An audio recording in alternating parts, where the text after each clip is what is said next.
A Segunda Guerra Mundial gerou algumas das histórias de espionagem mais incríveis do século XX. Engano, traição, jogos duplos. Esses espiões já viram de tudo, e mais um pouco. Então hoje vamos revelar as histórias de espionagem mais incríveis da Segunda Guerra Mundial que você já ouviu. Mas antes de desmascarar esses infiltrados,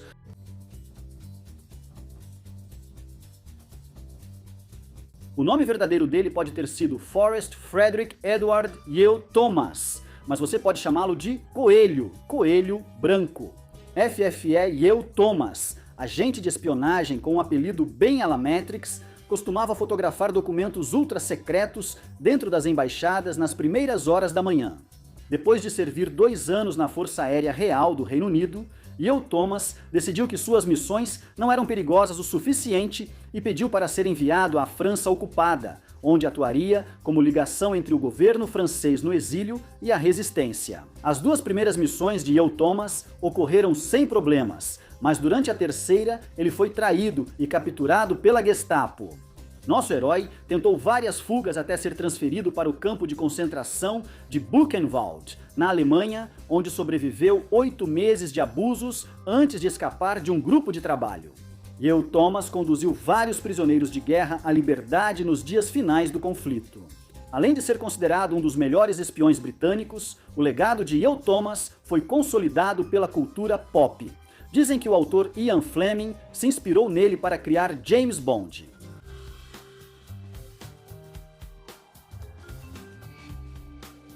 Em 1930, Krystyna Skarbek, de 22 anos, foi vice-campeã do concurso Miss Polônia e estava em seu 2º casamento com o escritor e político Jerzy Giezinski. Então, 9 anos depois, a Alemanha invadiu a Polônia e tudo mudou.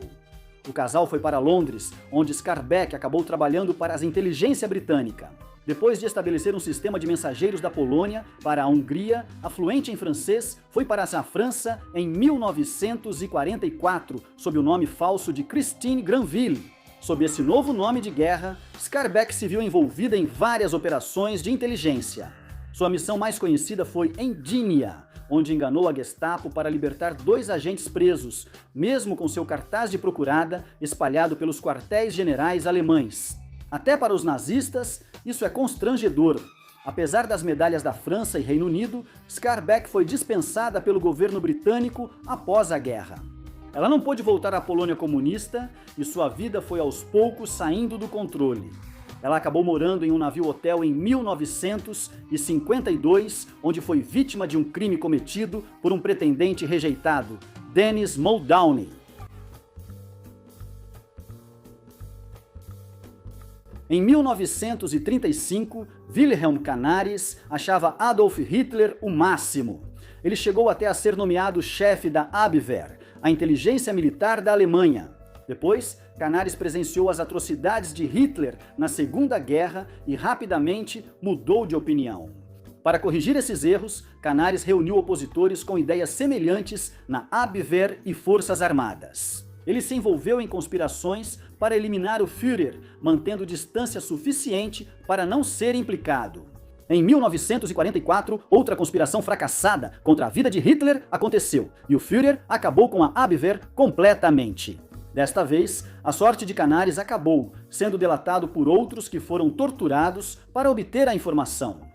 Canaris foi preso e só admitiu culpa em abril de 1945, após a descoberta de seus diários incriminadores. Então Canaris e seus co-conspiradores foram capturados e enforcados no campo de concentração de Flossenbürg, em 9 de abril de 1945 nazistas, lendo o diário pessoal de alguém. Existe algum nível ao qual eles não se rebaixariam?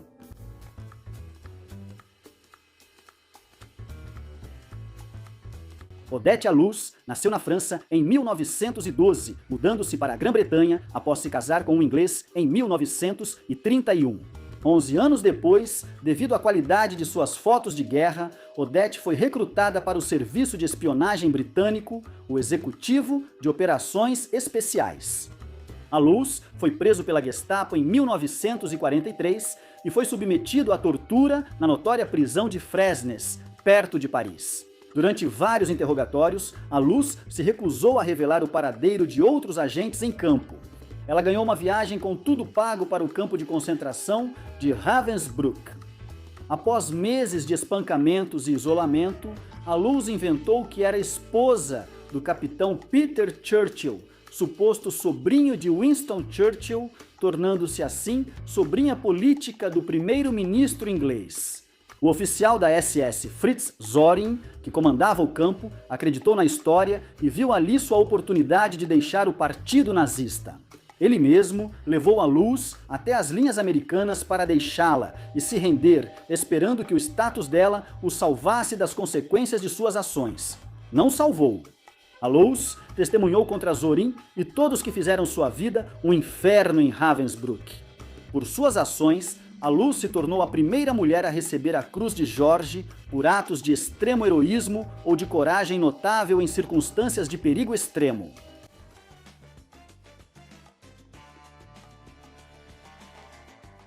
O casal Harro e Libertas Schulze-Boysen odiava o Terceiro Reich. Ambos vieram de famílias alemãs da alta sociedade, com Harro sendo filho de um oficial naval condecorado e Libertas, filha da nobreza alemã. Essas conexões familiares permitiram que Harro obtivesse um cargo no Ministério da Aeronáutica do Reich em 1934. Após entrarem, formaram um grupo de pessoas com ideias semelhantes, todos antinazistas. Com a aproximação dos anos 1940, a oposição privada deles virou espionagem, com troca intensa de informações entre eles, soviéticos e o governo dos Estados Unidos. Isso originou o apelido Orquestra Vermelha, pois eles cantavam para a Rússia soviética. Libertas aproveitava sua posição no cinema alemão para registrar provas dos crimes de guerra alemães e transmiti-las por rádio. Mas em 1942, um dos agentes transmitiu do mesmo lugar 2 vezes, o que permitiu à Gestapo localizar e prender o grupo, decodificando mensagens para descobrir quem mais estava envolvido. A Gestapo passou o resto daquele verão caçando todos os membros da célula de resistência que conseguiu, até finalmente, prender Harro no Ministério da Aeronáutica em 31 de agosto de 1942. E 3 dias antes do Natal, todos os membros capturados do clube de espionagem Schulze-Boysen foram eliminados.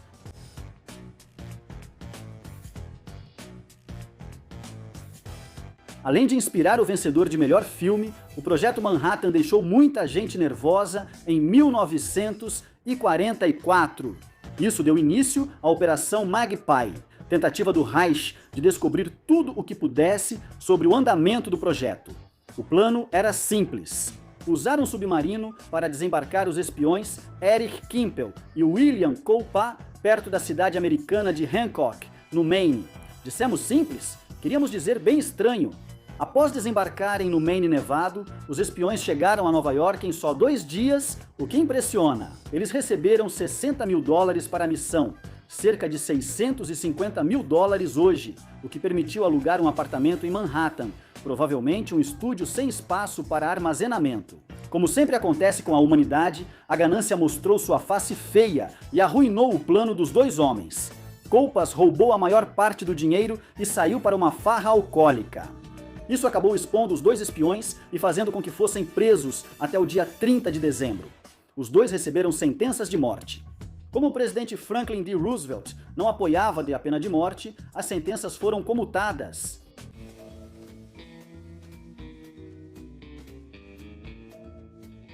Morris Moberg foi um jogador e treinador de beisebol de 1923 a 1939. Além de ser um jogador, Berg era altamente inteligente e multilingüe, acompanhando times e jogadores ao Japão para uma turnê e um jogo de exibição. Em uma viagem em 1934, Berg filmou Tóquio e seu porto do topo de um prédio.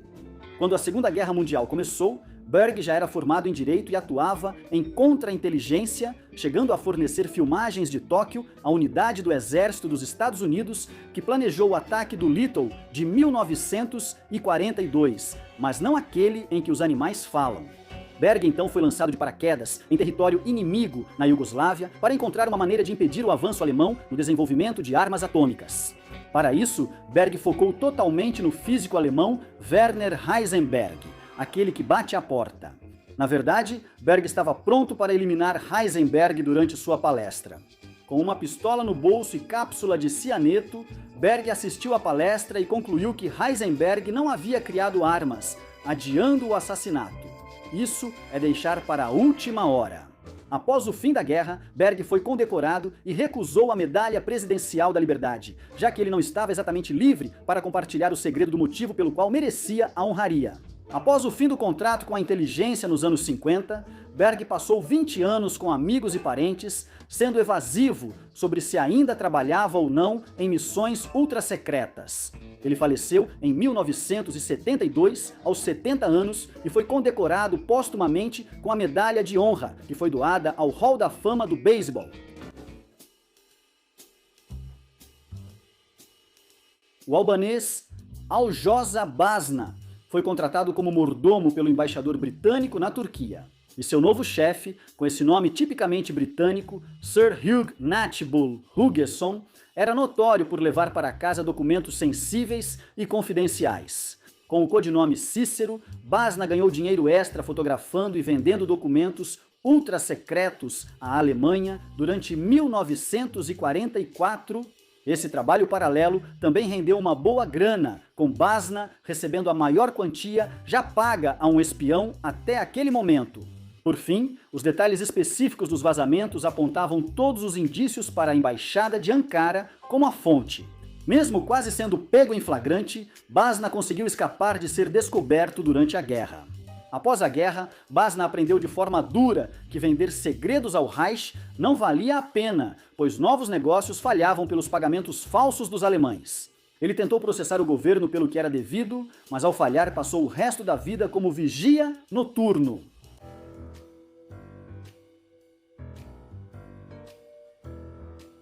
O londrino Harold Cole teve uma carreira de altos e baixos, começou como vilão, virou herói e terminou como vilão. Parece uma citação de filme do Batman. Cole, ex-presidiário, alistou-se no exército britânico após ser libertado. Em uma ironia sem igual, Cole se viu novamente prisioneiro após ser capturado durante a invasão alemã à França em 1940. Ele fugiu do cativeiro, se escondeu em Marsella e ajudou companheiros do exército, criando rotas de fuga com a resistência francesa. Com a ajuda de Cole, várias pessoas conseguiram escapar da França, ocupada em busca de uma vida melhor. Ponto para Cole.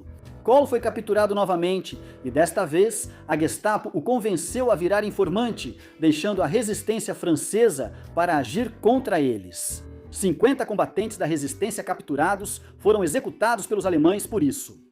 Ok, precisamos tirar esse ponto dele. Depois da guerra, britânicos e franceses, irritados com Cole, passaram a caçá-lo. Ele foi capturado e colocado em uma prisão da OTAN em Paris, apenas para escapar novamente em novembro de 1945. A polícia francesa finalmente o encontrou em 8 de janeiro de 1946 e o eliminou. Agora ele descansa em uma cova de indigente sem identificação. A guerra é um inferno, até para espiões como nós. Quando você ouve o nome Ernest Hemingway, provavelmente pensa em seus romances bem elaborados, centrados em personagens, sobre guerra, masculinidade, excesso de bebida e pescadores. Hemingway ainda é visto como um dos maiores romancistas americanos de todos os tempos. Mas, quando não estava à máquina de escrever, o titã literário americano era um espião internacional que acabou sendo um pouco mais parecido com Boris Badenov do que com James Bond.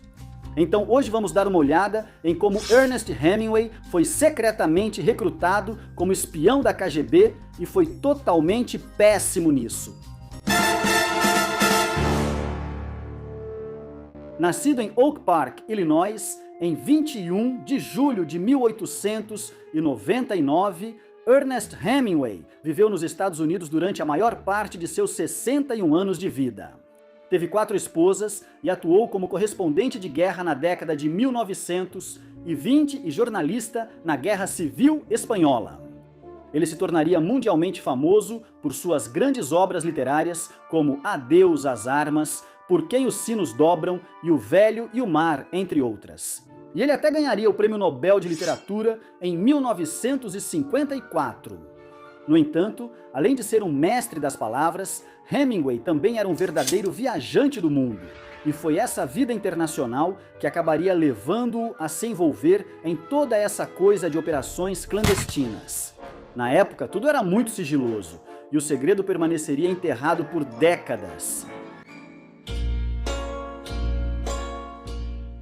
Enquanto Ernest Hemingway deixou este mundo lá em 1961, as histórias sobre o tempo que ele passou espionando para os soviéticos só vieram à tona quase 50 anos depois. Só em 2009 é que um livro foi lançado detalhando as anotações pessoais de um ex-oficial da KGB, Alexander Vassiliev. Como Vassiliev teve acesso aos arquivos desde o período stalinista, o livro estava cheio de informações privilegiadas e interessantes sobre a notória agência de inteligência russa. Sua pesquisa proporcionou uma visão sem precedentes do funcionamento interno da KGB e de sua predecessora, a NKVD. Foi nesses arquivos que Vassiliev descobriu pela primeira vez detalhes da carreira de Ernest Hemingway como espião diletante. Ernest Hemingway pode não ter sido um espião profissional, mas era valioso o bastante para os soviéticos a ponto de receber o codinome Argo. A Argo, claro, era o barco que transportou o mítico Jazão e os argonautas em sua busca pelo Velocino de Ouro. Era um apelido adequado para alguém tão ligado ao mar como Hemingway. Embora o codinome certamente tenha servido de cobertura para o escritor durante suas operações clandestinas, acredita-se também que tinha um outro propósito um pouco mais divertido. O objetivo era agradar Hemingway e fazê-lo se sentir um agente secreto. A tática deu certo e Hemingway ficou muito entusiasmado em trabalhar para os soviéticos. Como um dos maiores tesouros literários da América acabou espionando para os soviéticos, foi por chantagem, controle mental ou algum vídeo comprometedor? A resposta é não. De acordo com as anotações de Vassiliev, o autor de O Sol Também Se Levanta expressou repetidamente seu desejo e disposição de ajudar os russos. Em 1941, ele foi abordado pelo NKVD, uma agência predecessora da KGB. Vassiliev confirma que os recrutadores tiveram pouco trabalho para convencer o autor a aceitar trabalhar para eles. Hemingway não recebeu dinheiro pelos serviços. Os soviéticos chamavam isso de recrutamento ideológico. Ou seja, Hemingway não foi subornado, forçado ou enganado para ser espião. Ele realmente acreditava nisso. Durante o início de sua vida, Ernest Hemingway tinha pouco ou nenhum interesse em política. Mas tudo isso mudou com o advento da Guerra Civil Espanhola em 1936. Hemingway teve uma visão em primeira mão do conflito como jornalista e não gostou do que viu, especialmente de Francisco Franco e dos fascistas em geral. O homem que um dia seria chamado de Papa tornou-se ferozmente antifascista e ele apreciava muito a ajuda que os soviéticos estavam enviando às forças antifascistas na Espanha. Essa experiência preparou o terreno para o eventual recrutamento ideológico de Hemingway pela NKVD. O ódio mútuo ao fascismo fez deles parceiros naturais. Hemingway foi recrutado pela primeira vez pela NKVD na cidade de Nova York por um agente chamado Jacob Golus. Como James Bond, ser agente secreto era viajar pelo mundo. Durante os anos 40, Hemingway manteve encontros secretos com agentes soviéticos em vários lugares exóticos. O famoso autor adorava pescar na costa de Cuba, onde também tinha uma casa. Havana era um local lógico de encontro e frequentemente usada como cenário para seus encontros. Mas o prodígio literário, que viajava muito, também encontrou os soviéticos em Londres. Os hábitos de viagem de Hemingway podem ter sido essenciais para o arranjo. Segundo Vassiliev, uma viagem à China em 1941 provavelmente atraiu pela primeira vez a atenção dos soviéticos para o autor. Tanto a NKVD quanto a KGB eram mestres na espionagem e em suas técnicas, e ambas eram famosas por empregar agentes adormecidos e realizar assassinatos misteriosos com facilidade. Mesmo assim, Hemingway achava que poderia ajudá-los a melhorar no que faziam. Na verdade, quando foi recrutado pela primeira vez, Hemingway apresentou aos soviéticos um conjunto de selos e então instruiu o agente Jacob Golos a entregar os selos a qualquer pessoa que fosse se encontrar com Hemingway, como forma de autenticação. Embora os soviéticos provavelmente não precisassem que Hemingway lhes explicasse técnicas de espionagem, a ideia poderia ter servido como um bom artifício para um de seus livros. Dada a história da Guerra Fria e a longa animosidade entre os Estados Unidos e a União Soviética, a reação inicial da maioria das pessoas ao descobrir que Ernest Hemingway foi espião para os soviéticos é presumir que foi um ato de traição. Essa análise pode se basear em um anacronismo. Na década de 1940, quando Hemingway realizou todas as suas missões de espionagem, o URSS e americanos eram aliados. As duas superpotências ainda estavam unidas em sua luta para esmagar o fascismo na Europa, e a Guerra Fria ainda não estava exatamente no horizonte. Hemingway provavelmente não teve remorso por trabalhar para os soviéticos, e não se sabe se deveria ter tido naquela época. Mas com o passar dos anos e a situação política começando a mudar, os escritores começaram a perceber que esse acordo não o favorecia muito. Ernest Hemingway pode ter começado como espião para os soviéticos, mas ele não ofereceu seus serviços exclusivamente a eles. Quando começou a Segunda Guerra Mundial, Hemingway procurou o Escritório de Serviços Estratégicos dos Estados Unidos, antecessor da CIA.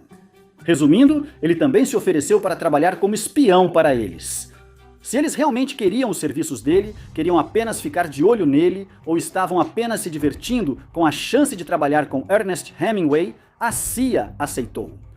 Hemingway tinha como missão para os Estados Unidos rastrear submarinos alemães com seu barco Pilar no Caribe. Hemingway criou um jeito de usar jogadores de Jai-Alai para proteger seu barco se preciso. Ele pensou que os jogadores poderiam lançar granadas nas torres dos submarinos alemães. Nunca teve a chance de testar isso, mas olha, pontos pela imaginação.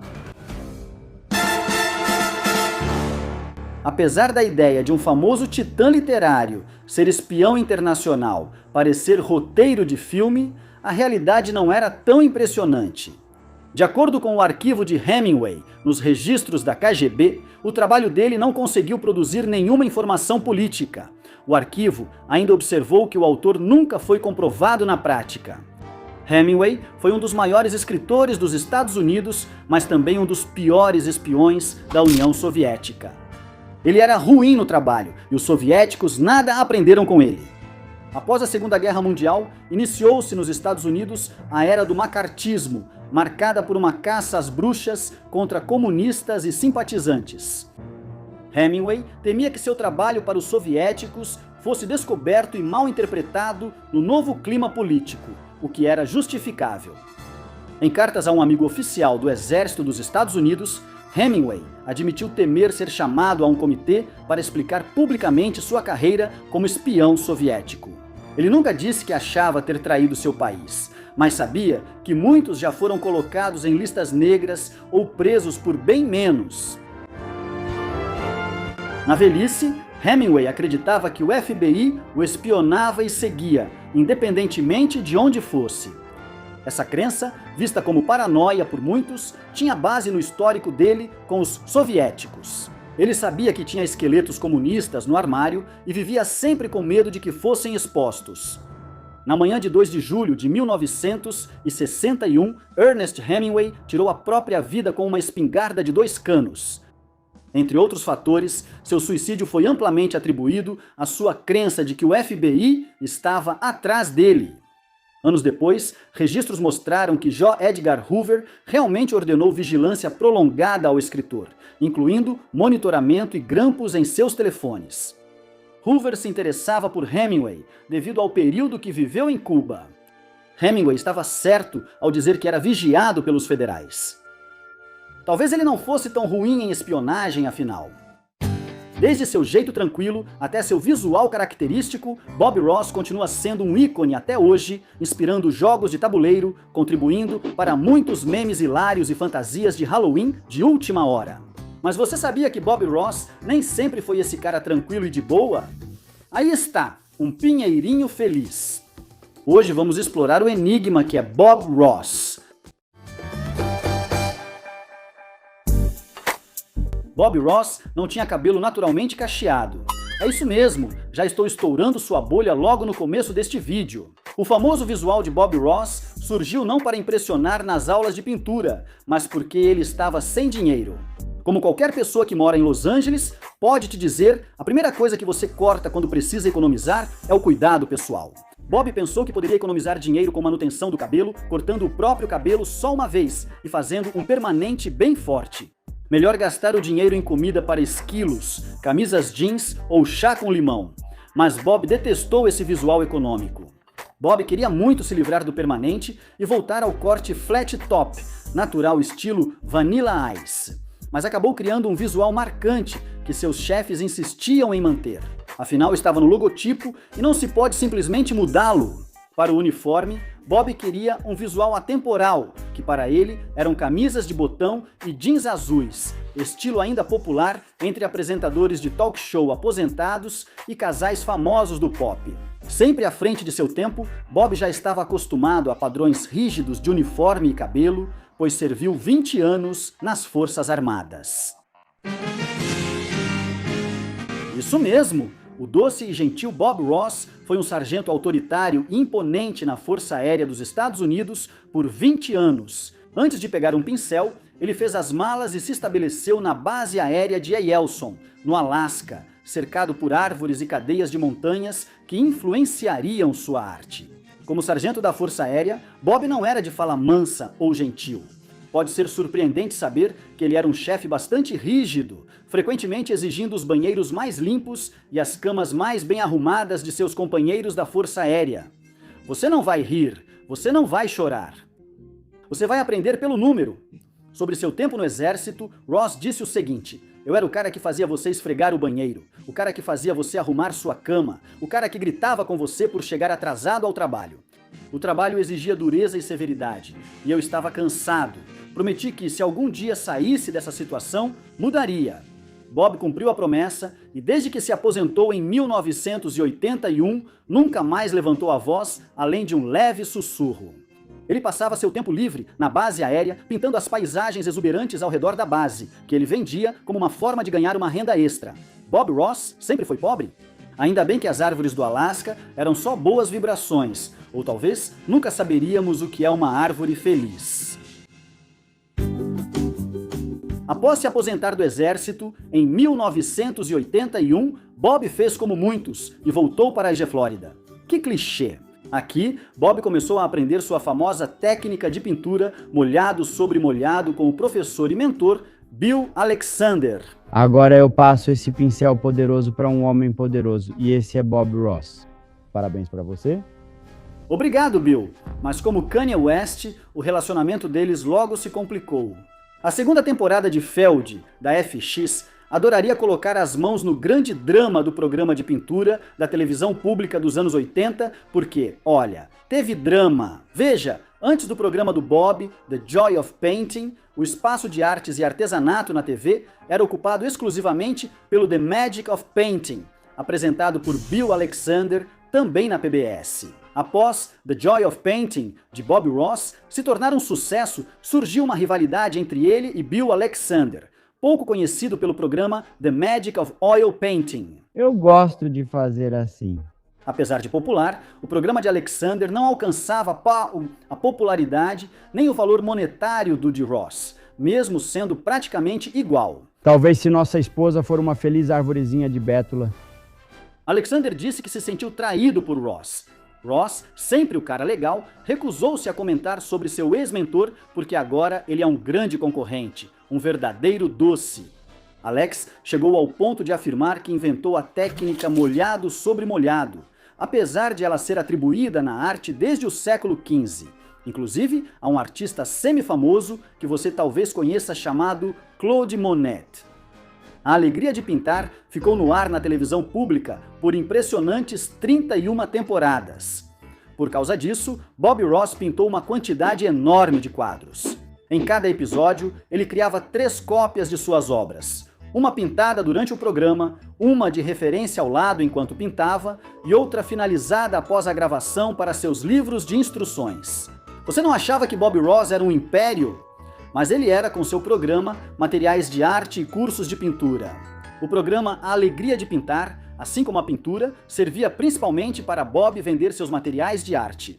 O branco líquido é uma camada fina à base de óleo. Ele foi vendedor ambulante de materiais de Alex até ser descoberto por Annette Kowalski, que assistiu uma aula sua e achou que ele deveria trabalhar sozinho. Ela é basicamente a Yoko Ono da PBS. Ela também apostou no que dizia, investindo todas as suas economias na carreira de Bob Ross. Acho que podemos dizer enfaticamente que foi uma boa aposta, Annette. Ainda bem que a Bob Ross Incorporated era multimilionária, pois Bob Ross praticamente era voluntário de luxo na PBS, que não o pagava para apresentar seu programa popular. Ross usou essa plataforma para vender materiais de pintura com a marca Ross e aulas de pintura ministradas por artistas treinados em seu característico método molhado sobre molhado, quase como se ele fizesse isso simplesmente pela alegria de pintar. Ross não só doou seu tempo pela alegria de pintar, mas também as pinturas do programa A Alegria de Pintar. Ross doava suas pinturas finalizadas para as emissoras PBS de todo o país, que por sua vez as vendiam para arrecadar um bom dinheiro, nunca lucrando pessoalmente com suas próprias obras e sempre compartilhando a riqueza. Como esse homem ainda não foi feito cavaleiro? Sério mesmo! Quanta riqueza? Bem, ninguém sabe ao certo. É difícil dizer quanto valem até hoje as pinturas criadas pelo nosso humilde Bob Ross. Um dos pintores mais prolíficos dos tempos modernos, sua arte foi avaliada em diversos valores ao longo dos anos. Ele fazia 3 pinturas por episódio e com 31 temporadas, estima-se que Bob tenha criado 30 mil obras antes de morrer aos 52 anos. 30 mil pinturas correspondem a uma seção de quadros decorativos da IKEA. Leilões anteriores avaliaram obras de Ross em $600 e $1.000, respectivamente, mas não foram vendidas. Outra obra dele, Luzes do Norte, foi avaliada em $6 mil, mas também não foi vendida. Agora faz sentido porque Bob Ross sempre parecia economizar. Sem registros públicos das vendas, é impossível saber o valor. A resposta é que não tem preço. Uma pergunta que podemos responder sem vasculhar registros é quantas árvores felizes nosso humilde artista pintou. Segundo o site de estatísticas 538, que analisou o trabalho de Bob, havia, sem surpresa, muitas árvores felizes. Eu realmente adoro pintar árvores. 91% das obras de Ross tinham ao menos uma árvore feliz. Esse danadinho esconde o pincel, basta empurrar para fora. Uma análise do trabalho dele em A Alegria de Pintar mostrou árvores no topo da lista, seguidas de nuvens, montanhas, grama e lagos. Os espectadores notaram que ele quase não mostrava indícios de presença humana em suas obras, apenas ocasionalmente uma cabana iluminada ou uma chaminé com fumaça. Ainda assim, supõe-se que uma família desfruta uma noite tranquila em casa, jantando perto da lareira, e não, como imagino, em uma cabana assombrada por fantasmas. Na verdade, 90% do público dele não pintava com Bob. Eles deixaram passar a oportunidade de correr para juntar os materiais e as cores certas para pintar junto com seu herói, Bob Ross, preferindo simplesmente adormecer, meio que como hoje em dia a gente não assa junto com o pessoal do The Great British Bake Off. Fazemos isso, por isso nossas cabanas pegam fogo. A maioria não era artista amador aprendendo com ele na hora. Elas só queriam relaxar e curtir com um cara tranquilo pintando lagos serenos. Ouvir o jeito suave de falar de Bob e sua visão positiva era catártico e relaxante para muitos. A maioria do nosso público não pinta, nem tem vontade e nunca vai pintar. Ross disse ao Orlando Sentinel em 1990. Eles assistem apenas para se entreter ou relaxar. Recebemos cartas de pessoas dizendo que dormem melhor quando o programa passa. Eles frequentemente recebiam até 200 cartas de fãs por dia e muitas delas eram para agradecê-lo por ser uma presença em suas vidas que eles não sabiam que precisavam. Acho que todos queremos escrever para os criadores da última temporada de Game of Thrones, né? Bob desenvolveu relacionamentos humanos reais com alguns de seus correspondentes mais frequentes, entrando em contato com fãs para saber como estavam caso não escrevessem há algum tempo e até enviando pinturas para fãs cujas histórias o tocaram e inspiraram. Quero dizer, como esse cara era incrível. Só não pergunte para Bill Alexander, que já faleceu. Então, deixa pra lá. Mas Bob não era só amigo dos humanos, também defendia o bem-estar dos animais. Ele até levava bichos nos bolsos durante as gravações de A Alegria de Pintar. Claro, mas quando levo meu gato na bolsa para as compras, aí é estranho. Os telespectadores especialmente conheceram o Peapod, um esquilo epiléptico que, sim, o nome completo era Peapod, o esquilo de bolso, e sim, ele vivia em um porão quando não estava sendo filmado. Esse esquilo teria feito o maior sucesso na Twitch. Ross deu uma madeira ao Peapod, o esquilo de bolso, ao vivo. É um mistério a Pixar ainda não ter comprado os direitos da história de vida dele, porque parece adorável. Ross também levava sua amiga Diana Schaffer, apelidada de A Mulher dos Pássaros, pois ela trazia pássaros para ele. Diana cuidava de animais resgatados como Halty, a coruja, que também apareceu no programa. O pequeno Bob Ross também costumava ter esquilos de estimação quando era criança, e se você já tentou se aproximar calmamente de um esquilo, pode imaginar a tranquilidade e a postura calma necessárias para conquistar a confiança de um esquilo. Mas não foi assim que ele perdeu um dedo. Bob Ross não tinha parte do dedo indicador esquerdo. Quando criança, perdeu o dedo em um acidente de marcenaria operando uma serra, pois seu pai era carpinteiro. Viu? Bob Ross era incrível. Talvez você nunca tenha notado, pois ele segurava uma paleta com a mão esquerda, escondendo o dedo indicador ausente. Era impossível perceber. Isso só confirma minha teoria de que humanos não precisam de dedos indicadores. Bob Ross criou dezenas de milhares de obras de arte que deveríamos valorizar. Ele construiu uma persona relaxada e artística, querendo apenas compartilhar seu ofício e fazer as pessoas felizes. Ele só queria trazer alegria para não ser descartado. Fique com essa frase que o define melhor que nós. Recebi há algum tempo uma carta de alguém daqui dizendo: Bob, tudo no seu mundo parece feliz. É verdade, por isso eu pinto. É porque eu posso criar o tipo de mundo que eu quero e posso tornar esse mundo tão feliz quanto eu quiser. Puxa vida! Quer ver coisas ruins? Assista ao noticiário. Por isso desejo a você uma boa pintura. Que Deus te abençoe, amigo. Até o próximo programa. Você provavelmente conhece Charles Lutwidge Dodgson como Lewis Carroll, autor de Alice no País das Maravilhas e sua continuação Através do Espelho. Mas o que você talvez não saiba é que Dodgson tinha uma relação peculiar e possivelmente inapropriada com Alice Liddell, a inspiração por trás de seus romances. E daí? Hoje veremos como Alice no País das Maravilhas foi inspirado por uma garota de 11 anos com quem Lewis Carroll teve uma relação incomum. Charles Lutwidge Dodgson estudou matemática na Universidade de Oxford e era um fotógrafo habilidoso. Mas foi sua escrita que o tornou famoso usando o pseudônimo Lewis Carroll, um jogo com seus nomes. Seu primeiro livro, As Aventuras de Alice no País das Maravilhas, geralmente chamado apenas de Alice no País das Maravilhas, conta a história de uma jovem que cai em uma toca de coelho e encontra criaturas fantásticas. Apesar de ter sido publicado há mais de 150 anos, a história manteve uma popularidade quase onipresente, gerando várias adaptações, derivados e outras obras inspiradas até hoje, incluindo esta aqui. E a personagem título foi baseada em uma garota real chamada Alice Liddell. Dodgson, então com 24 anos, conheceu Alice e suas irmãs em 25 de abril de 1856, enquanto elas brincavam em um jardim. Depois, ele registrou em seu diário que o encontro foi especial para ele. Na época, ele estava ocupado fotografando uma catedral, e as meninas foram atraídas por ele, curiosas sobre a nova tecnologia que ele estava usando. Lembre-se, isso era na década de 1850.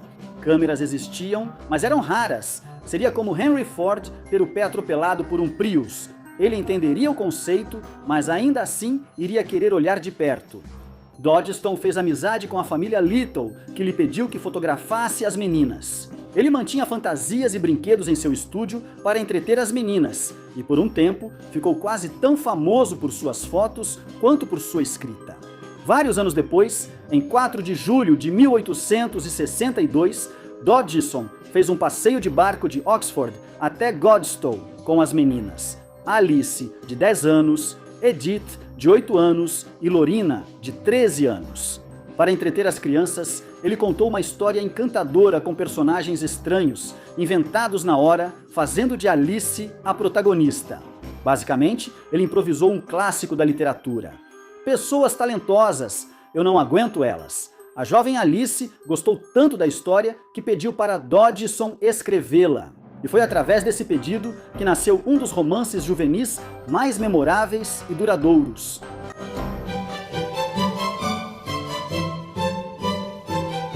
No livro do historiador Martin Gardner, de 1960, Alice Anotada, ele observou que Dodgson fez amizade com muitas meninas ao longo de sua vida. Ele conhecia essas meninas em vários lugares, como praia, trens ou por conhecidos, e acabava virando amigo delas. Apesar de muitas meninas passarem por sua vida, nenhuma ocupou o lugar de Alice Liddell. Dodgson escreveu para Alice após seu casamento. Tive algumas dezenas de amigas ainda crianças desde a sua época, mas era algo bem diferente. Conheci muitas crianças depois de você, mas não escrevi livros sobre elas. Se gabar de ter várias amigas menores em carta para sua antiga musa é estranho. Mas Dodgson era um sujeito estranho e nem sempre de um jeito encantador. A fascinação questionável e possivelmente alarmante de Dodgson por meninas levou biógrafos a analisarem suas relações com as crianças presentes em seus textos, fotos e pinturas. A maioria de seus modelos eram meninas entre 10 e 15 anos e, embora grande parte de seu portfólio fotográfico esteja desaparecida, mais da metade de seu trabalho restante se concentra em retratos de meninas despidas ou semi-despidas. Antes de morrer, Dodgson escreveu: "Uma garota de cerca de 12 anos é meu ideal de beleza." Esse tipo de comentário chama a atenção do FBI. Por que ninguém achou isso estranho naquela época? Na era vitoriana, era comum crianças sem roupa serem retratadas em cartões postais, de aniversário ou obras de arte. Apesar de parecerem estranhas hoje, essas representações não eram vistas assim na época, mas sim como símbolos de castidade e pureza.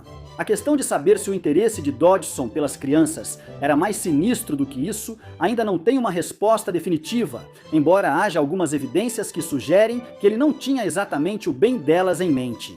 Uma das fotos mais conhecidas de Dodgson de Alice foi feita quando ela tinha só 6 anos. Na foto, Alice surge como uma menina mendiga, talvez inspirada no poema de Lord Tennyson, A Donzela Mendiga. As roupas amassadas, o olhar sério e a mão levantada aberta, talvez pedindo esmola ou chamando alguém, dão à imagem um tom desconfortável. Além disso, Dodgson era bastante ousado em relação ao afeto que sentia por suas jovens amigas. Ele escreveu a uma menina de 10 anos que lhe enviou uma mecha de cabelo. "Obrigado e beijos extras pela mecha. Beijei-a várias vezes por não poder beijar você. Até cabelo é melhor que nada." Ok, é difícil dizer isso sem se sentir um pouco mal. E antes que pergunte, sim, Dodgson costumava encher suas cartas com o que hoje seriam declarações incriminatórias. Em outra carta a uma mulher sobre visitar sua filha, ele dá a entender que a mãe estaria segurando vela e escreve: "Seria necessário uma terceira pessoa no jantar. Tete-a-tete é muito mais agradável. Ok, sinto que preciso tomar um banho agora." A artista Gertrude Thompson, amiga de Dodgson e ilustradora de alguns de seus livros, incluindo uma versão resumida de Alice no País das Maravilhas, recebeu dele uma carta dizendo: "Confesso que não admiro meninos em ilustrações. Eles sempre parecem precisar de roupas, enquanto é difícil entender por que as formas das meninas devem ser cobertas." Podemos listar algumas razões, Chuck. Na sua época, o amor de Dodgson pelas crianças era bem conhecido e celebrado abertamente. Em geral, as pessoas o viam como um homem bondoso e generoso que se dava muito bem com as crianças. O obituário no London Daily Graphic afirmou que, como muitos solteiros, ele era popular entre as crianças e gostava delas. O sobrinho de Dodgson, Stuart Collingwood notou que seu tio tinha várias amigas ainda meninas e escreveu uma biografia com 2 capítulos sobre elas, citando que Dodgson frequentemente as abraçava e beijava. Está bem documentado que Dodgson passava muito tempo com suas jovens amigas e parecia atraído por elas de alguma forma. Mas até onde se sabe, não há indícios de que ele tenha feito mal a nenhuma delas. O biógrafo Morton Cohen examinou os diários de Dodgson e determinou que o escritor ficava perturbado e tinha problemas para dormir após os dias que passava com Alice. Cohen acreditava que Dodgson lidava em parte com essas emoções, escrevendo histórias fantasiosas, como sua obra mais famosa. O próprio Dodgson certa vez mencionou que era afligido pelas inclinações de seu coração pecaminoso. Segundo ele, controlava pensamentos impuros, concentrando-se na matemática, afirmando que cálculos ajudavam a combater ideias profanas que o torturavam com sua presença odiosa. Gostaria que a fantasia fosse pura. Não há qualquer indicação de quais fossem esses pensamentos profanos vindos de seu coração pecaminoso. Parece que ele lidava com algo. Lembra um trecho dos diários de John Doe em Seven.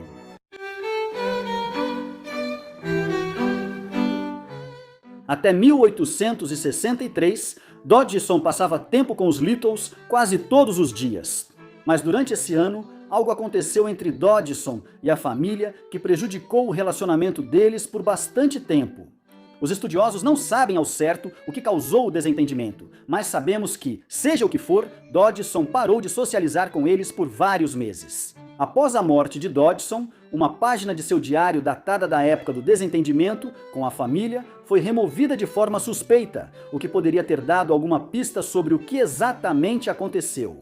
Apesar de evitarmos especular, é difícil não ver o afastamento e o sumiço da página do diário como um grande alerta. A biógrafa Florence Becker Lennon escreveu em 1945, em Victoria Through the Looking Glass, que Dodgson pode ter tido interesse em se casar com Alice, que tinha 11 anos na época, ou com uma de suas irmãs. Um pedido de casamento pode ter provocado o rompimento dele com a família Little. Mesmo na era vitoriana, quando fotos exaltando a castidade infantil eram aceitas, pedir uma dessas crianças em casamento não pegava nada bem. Pelo menos, não até que elas ficassem um pouco mais velhas. Dodgson acabou se reconciliando com os Little, mas nunca mais passou tempo com eles. Em 1864, Dodgson deu a Alice uma cópia manuscrita de seu livro, que na época se chamava As Aventuras de Alice no Subterrâneo. No ano seguinte, quando Alice tinha 12 anos, Dodgson escreveu que ela havia mudado. Um homem na casa dos 30, escrevendo sobre como sua melhor amiga de 12 mudou completamente desde os 11, não soa bem, independentemente do século. Com o tempo, Alice se cansou de Dodgson e sua atenção obsessiva, o que é totalmente compreensível. Imagine um adulto que cria jogos de palavras e sempre tenta passar tempo com você na adolescência. É como um mágico de festa que nunca vai embora.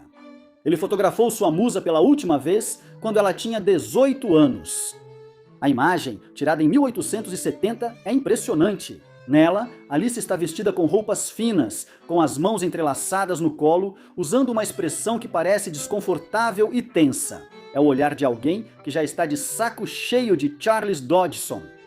Quando adolescente, Alice Little conheceu o filho mais novo da Rainha Vitória, o Príncipe Leopoldo. Relatos dizem que os dois se apaixonaram, mas não se casaram porque ela não era da realeza. A natureza do relacionamento é contestada, pois alguns dizem que o príncipe se interessava, mesmo era por Edith, irmã mais nova de Alice.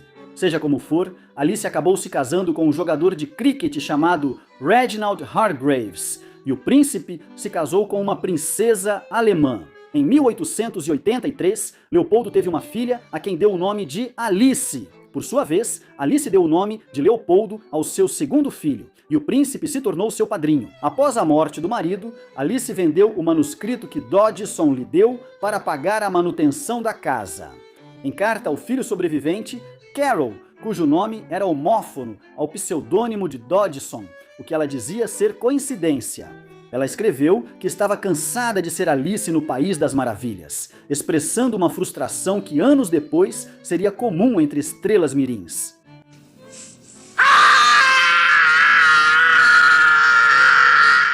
Mata Hari foi muitas coisas para muitas pessoas diferentes.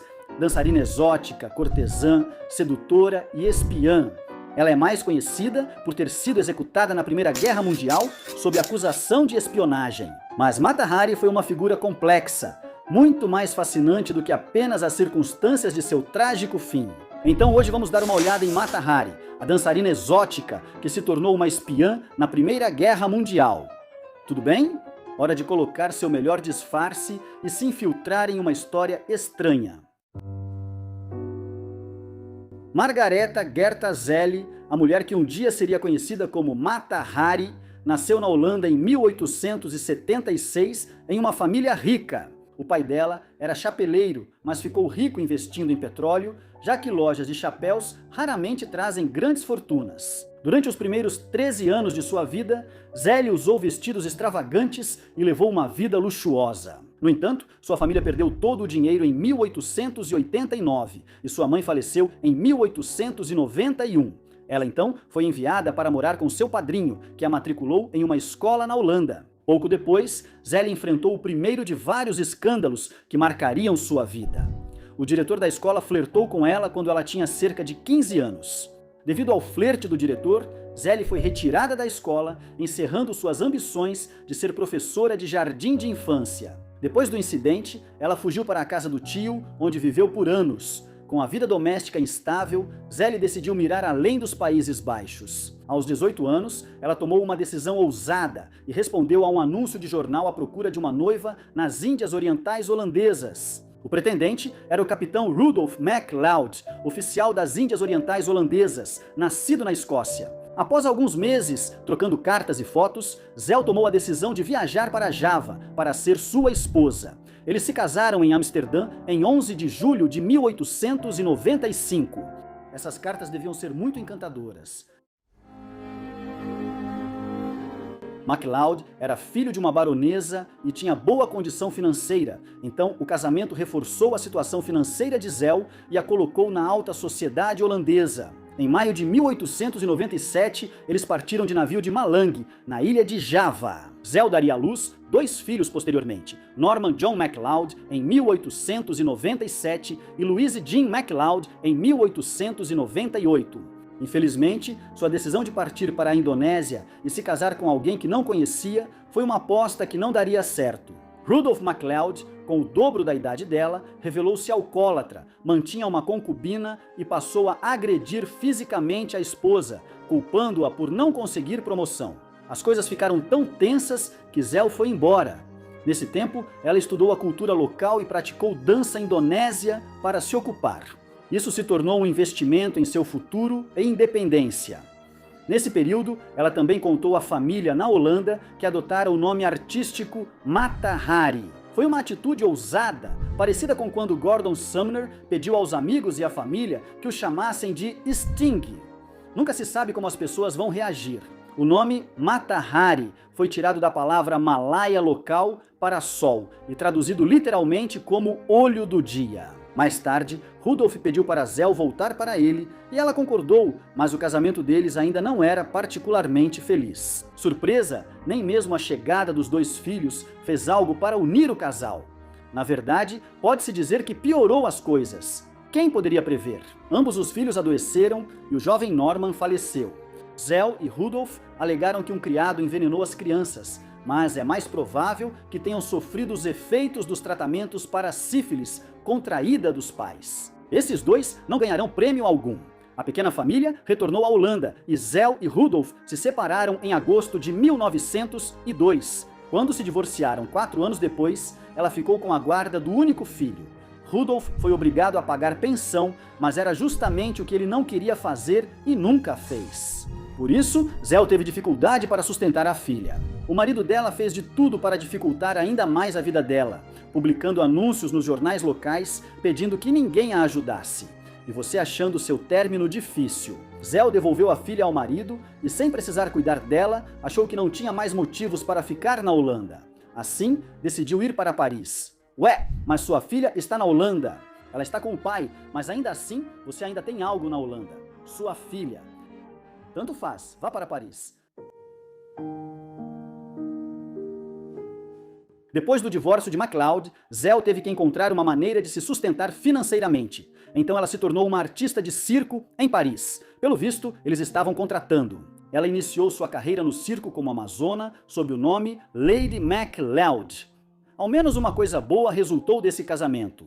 No entanto, depois de passar uma juventude infeliz nas Índias Orientais holandesas, Zell começou a ver sua nova vida como uma oportunidade de se reinventar completamente e acabou migrando para a dança exótica. Para impulsionar sua carreira de dançarina, ela usou estrategicamente o orientalismo europeu, uma representação estilizada da cultura asiática, baseada em estereótipos ocidentais, a seu favor. Ela usou habilidades aprendidas na Indonésia para apresentar danças inspiradas no Oriente. Ela também fingiu ser uma princesa javanesa, trazendo mais misticismo e exotismo às apresentações. Foi nesse momento que ela começou a usar seu nome artístico, Mata Hari, como nome de palco.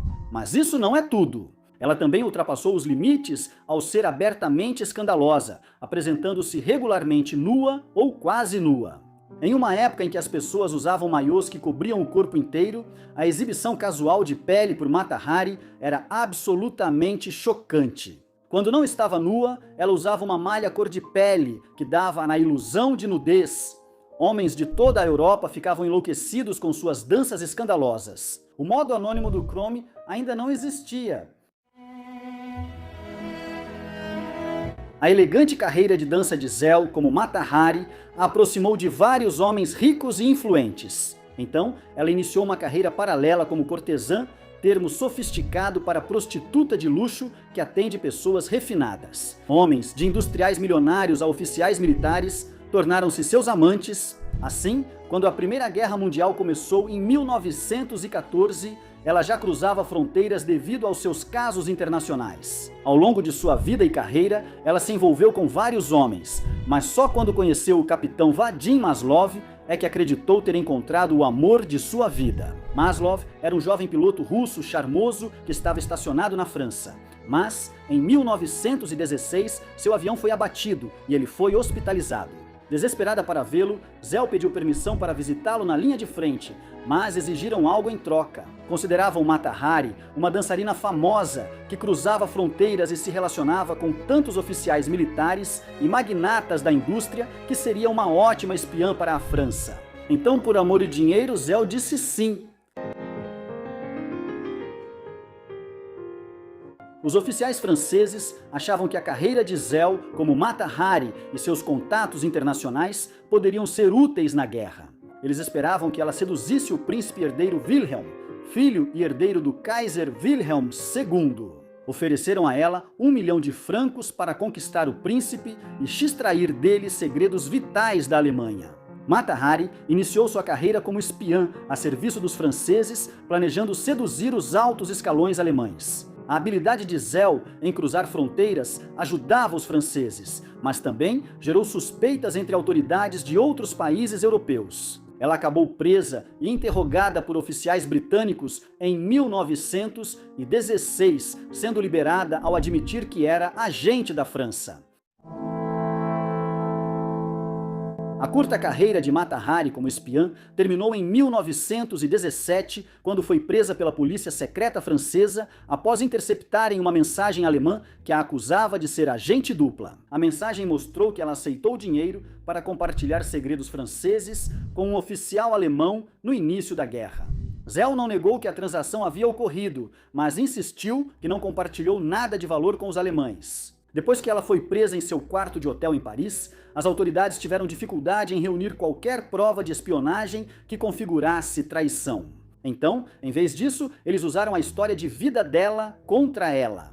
Alegaram que ela era uma artista consumada, cuja reinvenção constante de si mesma era um sinal incriminador de duplicidade. O recebimento de dinheiro de um oficial alemão em troca de favores sexuais deu aos promotores provas para retratá-la como uma espiã depravada. Mesmo sem provas materiais, esses ataques ao caráter dela tiveram sucesso. Afinal, ela admitiu ter vendido segredos do governo aos alemães, independentemente de quão insignificantes esses segredos possam ter sido, segundo ela. No entanto, um dossiê nos arquivos do Estado francês sugere que Zell pode ter sido inocente dos crimes pelos quais foi acusada. Sua tentativa de seduzir o oficial alemão foi tão desajeitada que ele logo percebeu que ela era uma espiã amadora. Suas tentativas de obter informações dele podem ter sido forçadas e óbvias. Zell depois afirmou que só passou informações antigas e boatos, esperando que ele revelasse segredos importantes. O oficial chegou a identificá-la como agente H-20 mas não está claro até que ponto ela realmente espionava para a Alemanha, ou se era apenas considerada um ativo para espalhar informações falsas. Relatos indicam que mensagens alemãs eram facilmente decodificadas pelos franceses, levando alguns historiadores a concluir que ela foi vítima de uma armação dos alemães para ser julgada por espionagem. Um historiador defende que ela era inocente de espionagem e serviu de bode expiatório para o governo francês, que enfrentava uma guerra sem precedentes. Mas é improvável que algum dia saibamos com certeza. Zell foi condenada e sentenciada à morte.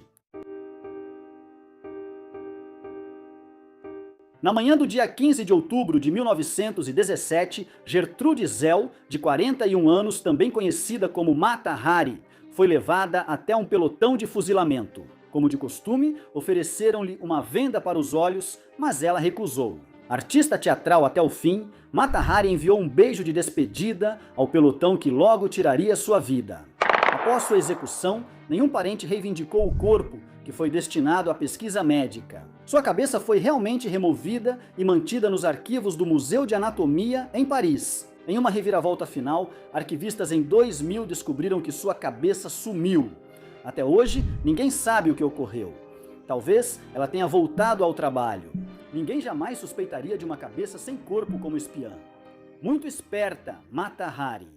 Se há um membro do FBI que praticamente todo mundo no mundo conseguiria citar sem dificuldade, é J. Edgar Hoover. Mais conhecido como o agente federal mais famoso do país, Hoover pode não ter fundado o FBI, mas certamente o moldou na instituição que conhecemos hoje. E daí? Hoje, vamos dar uma olhada em alguns fatos curiosos sobre J. Edgar Hoover, o excêntrico pai do FBI moderno. Ok, agora você está mexendo com o G-Man, camarada. Em 1917, enquanto outros jovens americanos iam para a guerra, J. Edgar Hoover conseguiu um emprego isento do alistamento no Departamento de Justiça. Essa decisão não foi motivada por covardia ou ambição política, e sim por necessidade. Hoover assumiu o sustento da família em 1917 e aceitou o trabalho no Departamento de Justiça para pagar as contas. Sua falta de serviço militar parecia assombrar Hoover pelo resto de seus dias, e isso parecia lhe dar um certo sede de ação.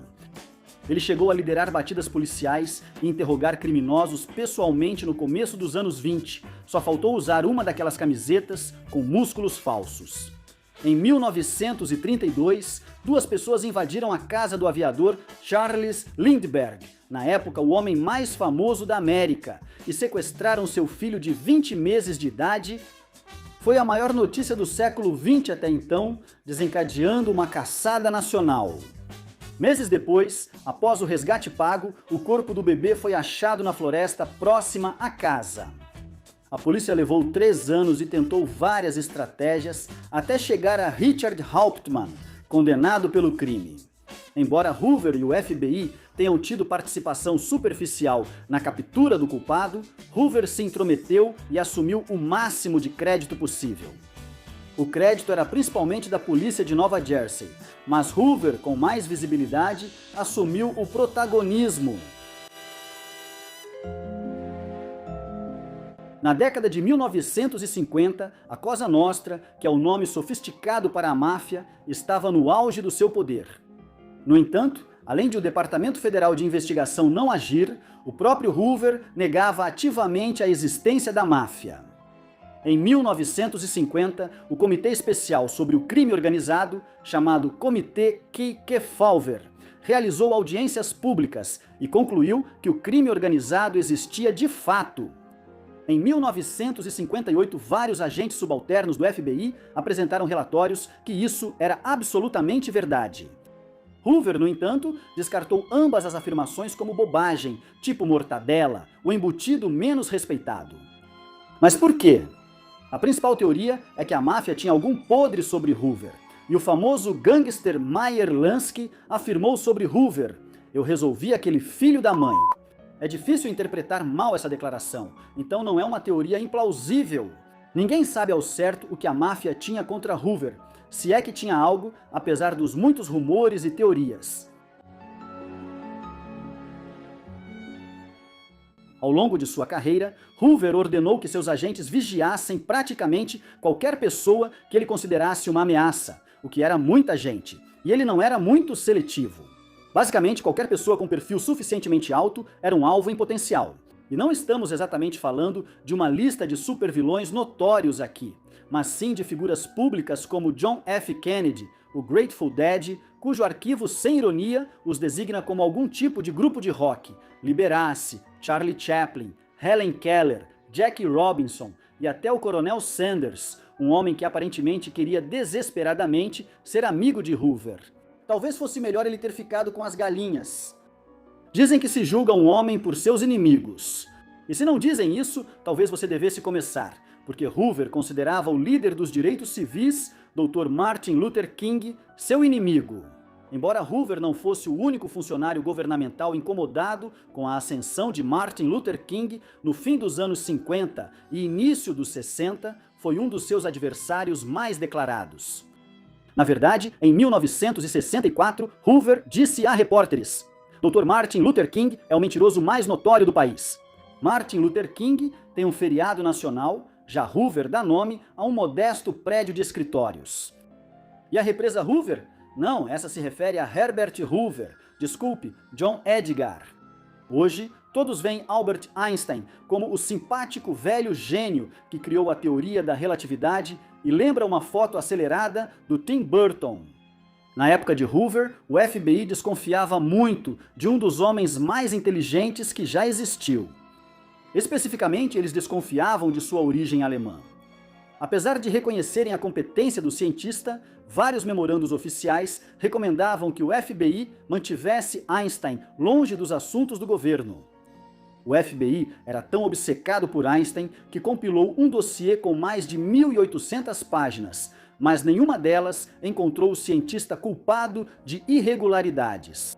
Ao ser contratado para o Projeto Manhattan, o FBI afirmou que, devido ao histórico radical do Dr. Einstein, não recomendaria seu envolvimento em assuntos secretos sem investigação detalhada, pois parecia improvável que alguém com esse passado se tornasse rapidamente um cidadão americano leal. Ai. Antes de Hoover, o FBI recrutava agentes femininas com facilidade, mas seu comando no FBI prejudicou mulheres interessadas em ser investigadoras. Hoover não permitia que mulheres entrassem no FBI como agentes e exigia que funcionárias do FBI usassem saias ou vestidos no trabalho. Hoover não deixava mulheres fumarem em suas mesas, pois achava que fumar era privilégio masculino, mas nesse caso acabou favorecendo as mulheres. Quando Hoover saiu do FBI, sua proibição de agentes mulheres e outras políticas sexistas também acabaram. Se você já ouviu falar de Hoover, talvez conheça os boatos de que ele se vestia de mulher no tempo livre, mas isso não passa de rumor. Nem os biógrafos de Hoover concordam se ele gostava de roupas femininas, e muitos dizem que a fonte dessa história era um conhecido perjuro. Dito isso, era comum acreditar que o diretor do FBI usava perfume feminino em vez de colônia masculina. Não que a gente o culpe, você já sentiu o cheiro de colônia ultimamente? É como se um pinheiro estivesse usando gel de cabelo. Hoover via a comunidade gay com suspeita e antagonismo, incluindo um período conhecido como o Pânico Lavanda, no qual ele convenceu o presidente Eisenhower a procurar e demitir todos os funcionários públicos homossexuais. Acreditava-se que o estilo de vida deles os deixava mais vulneráveis à chantagem e extorsão por inimigos do Estado. Mas apesar dessas ações, há evidências que sugerem que o diretor do FBI também fosse gay.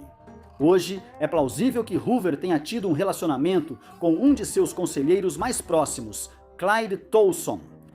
Os dois, solteiros a vida toda, eram conhecidos por sempre jantarem juntos, viajarem nas férias e usarem ternos combinando.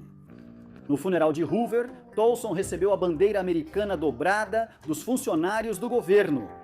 E embora seja totalmente possível que os dois fossem apenas amigos muito próximos, geralmente as únicas pessoas que usam roupas combinando são gêmeos, atletas profissionais e casais românticos sendo fofos.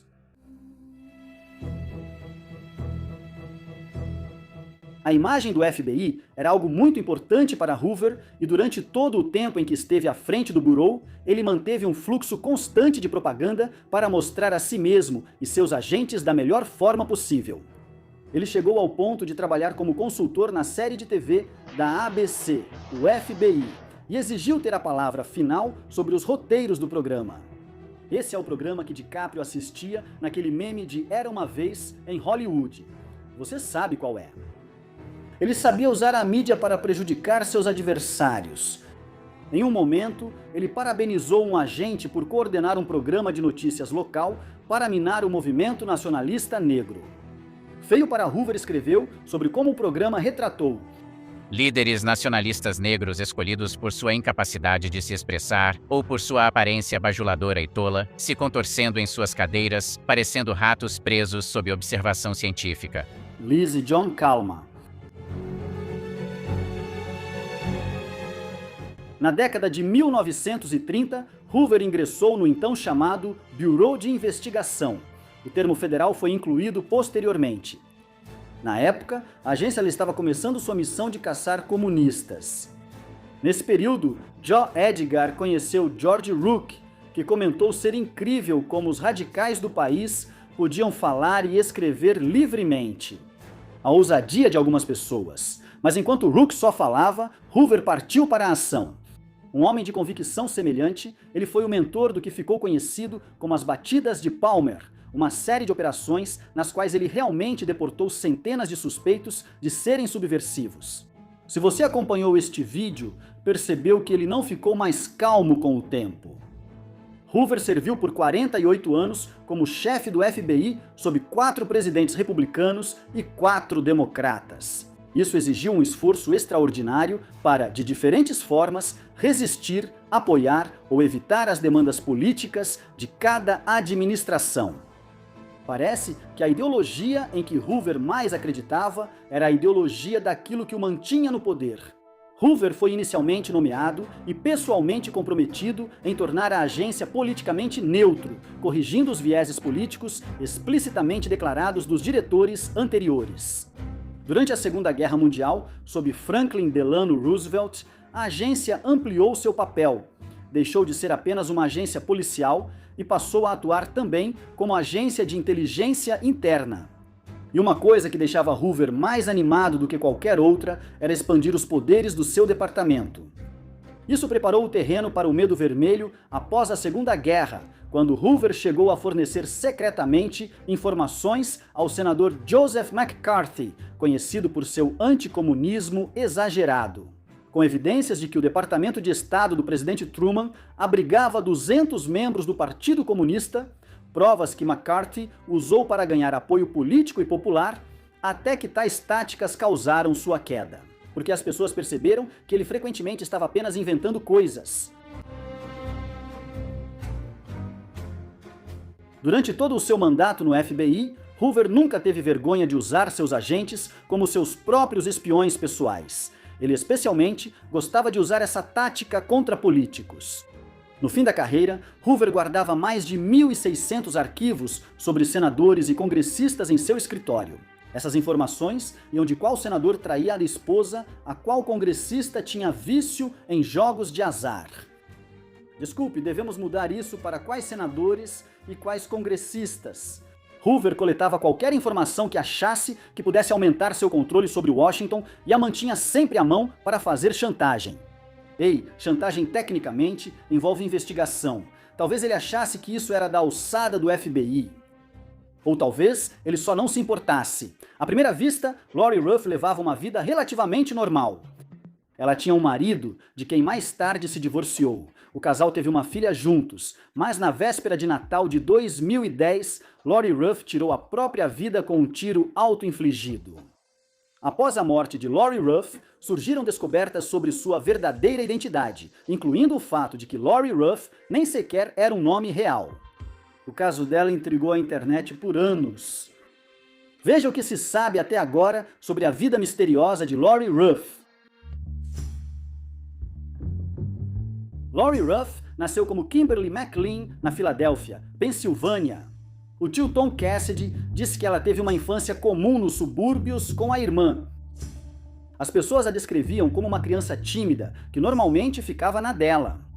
A mãe dela era dona de casa e o pai, carpinteiro e bombeiro voluntário. O tio dela afirmou que os problemas surgiram após o divórcio dos pais de Kimberly. Kimberly não se adaptou à nova escola nem ao novo padrasto. Em 1986, quando tinha apenas 18 anos, ela fugiu de casa para se mudar para King of Prussia, na Pensilvânia. Ela disse explicitamente à mãe para não procurá-la. Após se divorciar e ter um filho 2 anos antes, Lori Ruff tirou a própria vida aos 42 anos. Autoridades acharam seu corpo no carro, na entrada da casa dos sogros. Antes do divórcio, Lori e o marido brigavam sempre. Ela era super protetora com a criança e relutava em falar sobre seu passado. Seus sogros suspeitavam que ela não era quem dizia. Após o suicídio, o marido Blake Ruff vasculhou a casa e encontrou uma carta de suicídio de 11 páginas. As autoridades classificaram a carta como delírios de alguém claramente perturbado. Havia uma carta para a filha dela, com instruções para não abrir até ela completar 18 anos. As autoridades leram, mas não acharam nada. Blake achou uma caixa trancada com segredos sobre sua identidade. Na caixa trancada havia documentos picotados mostrando que Lori era, na verdade, Becky Sue Turner. Blake conhecia a esposa como Lori Kennedy. Sua confusão cresceu ao descobrir que Becky Sue Turner morreu criança em um incêndio doméstico. A caixa trancada tinha identidades falsas com vários nomes. A família Ruff descobriu isso ao visitar os Turner. Eles contaram que Becky morreu aos 2 anos. Para resolver o mistério, chamaram as autoridades para descobrir quem Lori Kennedy ou Becky Sue era. Joseph Velling, o investigador da administração do Seguro Social, estava no caso. Ele achou alguém que conheceu Becky quando ela era mais jovem e disse às autoridades que ela colocou implantes de mama e foi dançarina exótica por um tempo. Registros médicos confirmaram a declaração. Velling buscou ajuda de um repórter do Seattle Times, que publicou a matéria. Ela roubou a identidade de outra pessoa e levou seu segredo para o túmulo. Quem era ela? Após isso, vários investigadores da internet investigaram o caso. Um cientista da Califórnia contatou Velling e apresentou uma teoria. Cientistas acreditam que Lori era uma pessoa desaparecida na região da Filadélfia. Ela achava que Lori era Kimberly McLean. Velling foi a Filadélfia para procurar os parentes de Kimberly, munido apenas de um palpite e uma foto. Velling mostrou a foto de Lori a um parente de Kimberly, que exclamou: "Meu Deus, essa é a Kimberly!" A mãe de Kimberly, Diane, aceitou fazer um teste de DNA para confirmar o parentesco. O teste comprovou que as 2 mulheres eram parentes. As autoridades demoraram 6 anos para descobrir quem era Lori Ruff. O caso avançou quando Colleen Fitzpatrick, física nuclear e depois genealogista forense, rastreou a árvore genealógica de Lori Ruff usando o DNA que a ligava a Michael Cassidy, da Filadélfia. A comunidade online criou essa linha do tempo. Kimberly McLean nasceu em 16 de outubro de 1968. Becky Sue Turner nasceu em 18 de julho de 1969. Becky Sue morreu em um incêndio residencial 2 anos depois, em 30 de dezembro de 1971. Kimberly conseguiu a certidão de nascimento de Becky Sue em 20 de maio de 1988.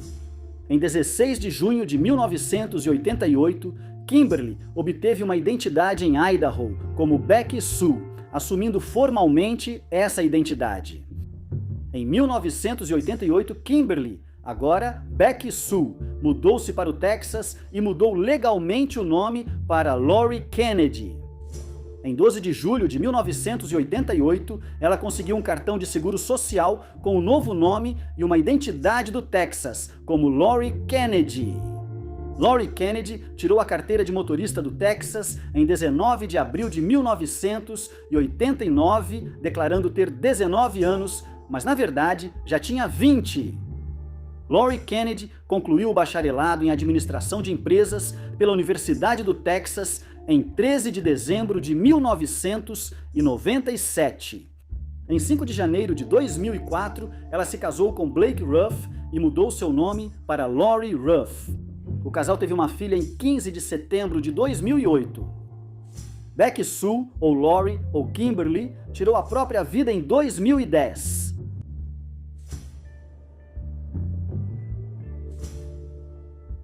A linha do tempo esclarece algumas coisas, mas também gera dúvidas. Ninguém sabe como Kimberly McLean roubou a identidade de uma jovem que morreu recentemente. Uma das principais teorias é que Kimberly utilizou um intermediário de identidades, mas nada foi confirmado. Não há evidências de que Kimberly estivesse se escondendo de um responsável abusivo, fosse fugitiva ou espiã. Para as autoridades, ela era só mais uma adolescente fugitiva. Apesar de todos os seus esforços, Valens ainda não consegue explicar o que Kimberly fez entre 1986 e 1988. Parece que ela passou um tempo em Idaho, Las Vegas e Califórnia antes de se mudar para o Texas. Uma coisa é certa, Kimberly McLean não queria ser encontrada.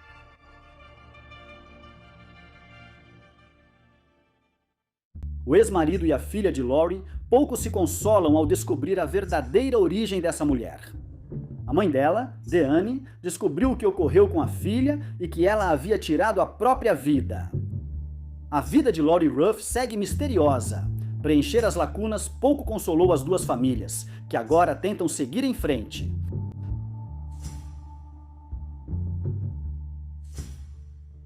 Um dos motivos pelos quais esse caso continua a interessar tanto as autoridades quanto os detetives online é que a motivação não está clara.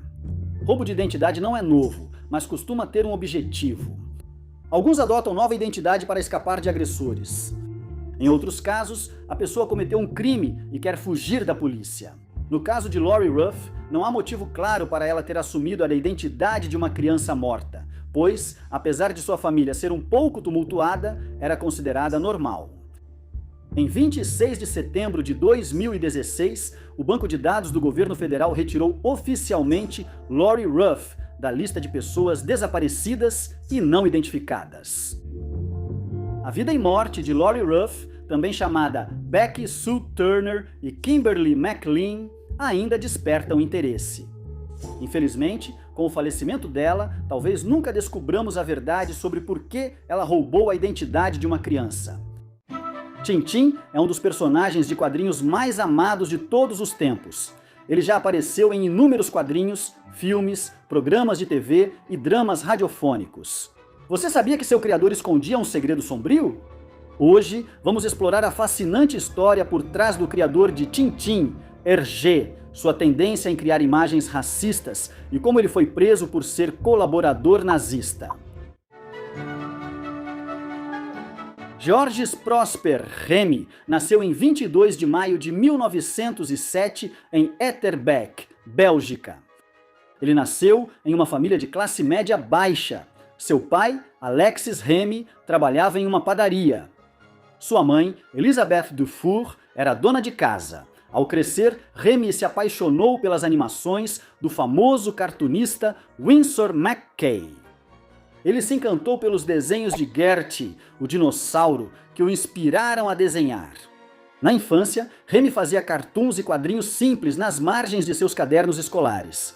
Aos 12 anos, entrou nos escoteiros. Ele foi rapidamente promovido a líder da patrulha dos esquilos, ganhando o apelido de Raposa Curiosa por sua natureza inquisitiva.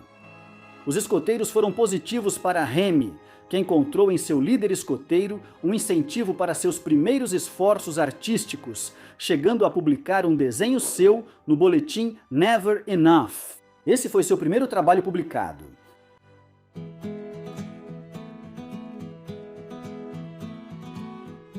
Foi durante esse período, criando ilustrações e xilogravuras para revistas dos escoteiros, que Remy chegaria ao seu agora icônico pseudônimo. Inicialmente experimentando Jeremy e Jeremiade, Remy finalmente escolheu Hergé, um nome inspirado na pronúncia francesa de RG, suas iniciais invertidas. Hergé teve seus primeiros sucessos com as aventuras de Totor, um personagem no estilo do Proto-Tintin que, como você deve imaginar, era escoteiro. Hergé eventualmente reinventaria esse personagem para o jornal católico chamado Le Petit Vingtième, ou O Pequeno Vigésimo, um suplemento infantil do Le XXe siècle, também conhecido como o século XX. Dizer que o século XX era um jornal conservador é até um eufemismo. É como afirmar que, ao invadir a Polônia, os nazistas só estavam saindo para curtir umas férias animadas. Alguns consideram o jornal uma publicação pró-fascista. Ele frequentemente publicava textos que expressavam pontos de vista antissemitas e imagens racistas. Não é a publicação ideal para os quadrinhos do seu filho, mas arte e comércio são feitos de compromissos. Hergé basicamente fez uma escolha. Após trabalhar em tiras com outros roteiristas, Hergé se sentiu insatisfeito com a colaboração e resolveu criar seu próprio personagem.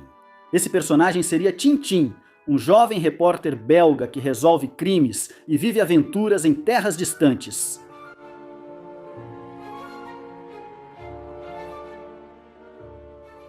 Enquanto trabalhava no Pequeno Vigésimo, Hergé aproximou-se de Norbert Weil, um dos padres católicos do jornal. Weil se tornou uma espécie de mentor para o jovem Hergé, preenchendo o vazio que nunca foi totalmente ocupado pelo pai biológico de Hergé. Ele ensinou Hergé sobre a vida, incentivou sua fé e alimentou alguns de seus impulsos mais sombrios. Antes disso, Hergé era apolítico. No entanto, sob a influência de Weil, ele começou a se inclinar cada vez mais para a direita. Ao mesmo tempo, Tintin se tornou um sucesso da noite para o dia. As aventuras do jovem aventureiro capturaram a imaginação de jovens e adultos. A tira era publicada em série todas as quintas-feiras no jornal. Mais tarde, essas histórias foram reunidas em grandes coleções pela renomada editora Casterman. Como uma curiosidade extra, os franceses se referem aos quadrinhos como bandes dessinés, ou BD para abreviar, que literalmente significa tiras desenhadas. As duas primeiras aventuras de Tintin foram Tintin no país dos sovietes e Tintin na África. Esses quadrinhos estão repletos de imagens ofensivas e racistas, tanto que as coleções que ainda circulam até hoje não os incluem. Tintin na África, ou Tintin no Congo, como foi lançado originalmente, apresenta caricaturas ofensivas, estereótipos e preconceito racial. Durante esse período, Hergé conheceu sua primeira esposa, Germaine Kiekens. Germaine era secretária de Weil. Hergé aproveitou esses sucessos para criar algumas outras tirinhas, como Tintin na América e Tintin no Oriente, que mais tarde seria renomeada para Charutos do Faraó. Tintin na América foi muito bem recebido pelo público leitor. Tintin viaja à América, se envolve em uma trama e precisa se defender de indígenas, cowboys, sobreviver a um assalto a trem e enfrentar a máfia. Nessa fase, Tintin já era uma máquina de fazer dinheiro. Tanto que, quando Hergé anunciou que seu próximo projeto seria um livro ambientado na China, isso virou notícia internacional. O mundo era menor em 1935. No entanto, nem todo mundo ficou exatamente empolgado com a ideia de Hergé abordar a China. O padre Gosset, um sacerdote católico que vivia e trabalhava como capelão dos estudantes chineses na Universidade de Leuven, escreveu para Hergé e o incentivou a, realmente pesquisar sobre a China. Foi por essa época que Norbert Weil foi afastado da igreja e recebeu um cargo supervisionando a preservação das ruínas da abadia de Alme. Essa notícia abalou muito Hergé. Ele amava Vale, e o fato de Vale estar sendo tirado do convívio diário de Hergé parecia ser uma afronta direta. Hergé ficou irritado e até tentou sair do jornal em protesto, mas eles lhe deram um aumento e flexibilizaram seus prazos, e ele acabou ficando. Com o tempo, Hergé passou a aceitar a ideia de pesquisar mais para seu próximo projeto. O padre Gosset apresentou Hergé a Zhang Shengren, um estudante de arte da Academia Real de Belas Artes de Bruxelas. Isso daria início a uma era fundamental e definidora para Hergé. Zhang se mostraria um amigo para a vida toda e uma influência positiva. Zhang viria a ser um renomado escultor e depois professor de arte. Ele e Hergé se tornariam grandes amigos. A influência de Zhang nas tiras de Tintin foi imensurável, impulsionando as habilidades técnicas de Hergé. Hergé aprendeu com ele a perspectiva de 3 pontos, desenho de observação e uso de fotos de referência. Jean também apresentou Hergé a filosofia taoísta a muitos ilustradores e artistas chineses e a prática da caligrafia. A amizade entre os dois cresceu, e muitos historiadores dizem que isso mudou a visão de Hergé pelo resto da vida. O livro em que Hergé trabalhou com Zhang se chamava O Lótus Azul. Ele tratava da invasão japonesa da Manchúria, um assunto altamente tabu na época. O período que antecedeu a Segunda Guerra Mundial criou um ambiente em que tudo era extremamente polarizado. E por isso, o fato de o Japão ter invadido a China em 1931 e eventualmente ter criado um país fantoche chamado Manchukuo era uma questão muito polêmica.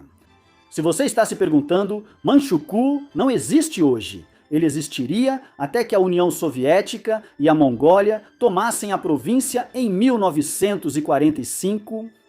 O Lótus Azul foi recebido com críticas extremamente positivas.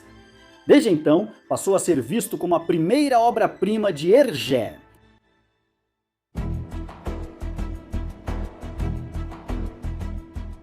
Antes da Segunda Guerra Mundial, Hergé produziu mais volumes de Tintin, como A Orelha Quebrada e A Ilha Negra. Essas tiras, porém, carecem de ambição e são exercícios narrativos rotineiros. Zhang voltou para a China após se formar. Com o aumento das tensões políticas e sem incentivo artístico, Hergé acomodou-se em sua zona de conforto. E é aqui que a proverbial merda bate no ventilador. A Bélgica foi invadida pelos nazistas. Então, para tentar escapar do conflito, Hergé e sua esposa fugiram para a França. Esse era um plano comum entre os belgas, pois dezenas de milhares fizeram o mesmo. Hergé primeiro se refugiou em Paris antes de se mudar para Puy-de-Dôme, onde ficaram por 6 semanas. No entanto, em 28 de maio de 1940, o rei belga, Leopoldo III, se rendeu numa tentativa de parar o derramamento de sangue. Hergé e muitos belgas apoiaram isso, e quando o rei pediu que os refugiados voltassem, eles atenderam. Ao retornar, Hergé encontrou sua casa sendo usada como lar improvisado por um oficial nazista. É como uma versão fascista da história dos 3 ursos. Para piorar ainda mais, os nazistas fecharam o jornal que publicava as histórias em quadrinhos de Tintin. Hergé estava contra a Japarede. Ele precisava ganhar dinheiro para sobreviver e também porque devia impostos ao governo belga. Ele recebeu uma oferta de emprego no Le Pays Réel, outro jornal de extrema-direita publicado pelo Partido Rexista, mais uma entidade católica. O líder do partido, Léon de Degrelle, era um amigo de longa data de Hergé. Os dois se conheciam porque de Degrelle era ex-repórter. Para deixar as coisas ainda mais estranhas, algumas pessoas sugeriram que Tintin foi até mesmo vagamente baseado em de Degrelle. Nazistas, cara, eles estão em toda parte. Há relatos conflitantes sobre se Hergé recusou essa oferta de imediato, então surgiu o Le Soir, o maior jornal francófono da época. Tintin seria relançado por Hergé para o Le Soir em uma nova história de aventura, O Caranguejo das Tenazes de Ouro. Cerca de 600 mil pessoas liam a tira nessa época. E então o inevitável aconteceu. Os nazistas que controlavam Bélgica e depois França assumiram o Le Soir. É aqui que as coisas ficam nebulosas. Hergé estava tentando ser melhor e não trabalhar para esses jornais, mas foi seduzido pelas recompensas financeiras que vinham do grande número de leitores. Na próxima aventura de Tintin, que foi totalmente produzida sob supervisão nazista, Tintin enfrentaria um rico empresário judeu-americano. Nós vamos ficar ricos! Mais tarde, Hergé diria que não havia má intenção no desenho. Foi aqui que Hergé passou a supervisionar as reimpressões coloridas de seus trabalhos anteriores e a colaborar com Edgar P. Jacobs e Alice Devos na colorização e arte dos novos volumes. Isso é frequentemente lembrado como o ponto mais alto que Tintin já alcançou, o que ocorreu sob supervisão nazista. Hergé logo criaria O Segredo do Unicórnio, O Tesouro de Rackham, O Terrível e As 7 Bolas de Cristal. Essa trilogia de livros é frequentemente considerada o melhor trabalho que Hergé já produziu e sua segunda obra-prima. E como acontece com a maioria das coisas boas da vida, assim que tudo ficou ótimo, tudo desmoronou. As forças aliadas libertaram Bruxelas, e o Le Soir foi fechado em 2 de setembro de 1944. No dia seguinte, Hergé foi preso após ser citado na Galeria dos Traidores. As forças aliadas assumiram o Le Soir e demitiram todos os jornalistas que foram legalmente proibidos de voltar a exercer o jornalismo. A crítica em torno das decisões de Hergé era tão presente na conversa belga que um jornal de resistência de grande destaque chamado La Patrie fez uma história em quadrinhos paródica chamada As Aventuras de Tintin na Terra dos Nazistas. A ira e o ódio direcionados aos colaboradores nazistas, nessa época, estavam em seu auge. Mais de 5.500 pessoas foram condenadas à prisão perpétua por causa de suas ações durante a ocupação. Alguns tribunais militares emitiram até 30.000 acusações por infrações leves e 25.000 por infrações graves. Raymond Leblanc, um ex-membro conservador da resistência, procurou Hergé em outubro de 1945 para atuar como consultor em uma nova revista infantil de histórias em quadrinhos. Ele queria trabalhar, mas foi impedido de trabalhar por ser considerado colaboracionista. Leblanc procurou Walter Jan Ganshoff van der Meer, o chefe do tribunal militar que estava julgando casos contra nazistas e seus apoiadores.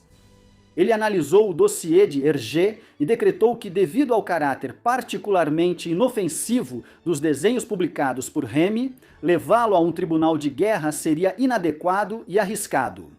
A indulgência concedida a Hergé não se estendeu aos seus colegas de trabalho no Le Soir. 6 dos jornalistas que trabalhavam lá foram condenados à morte e outros foram sentenciados a longos períodos de prisão. A partir daí, Hergé conseguiu deixar esses aspectos de seu passado para trás e se projetou com sucesso como um cartunista reconhecido mundialmente.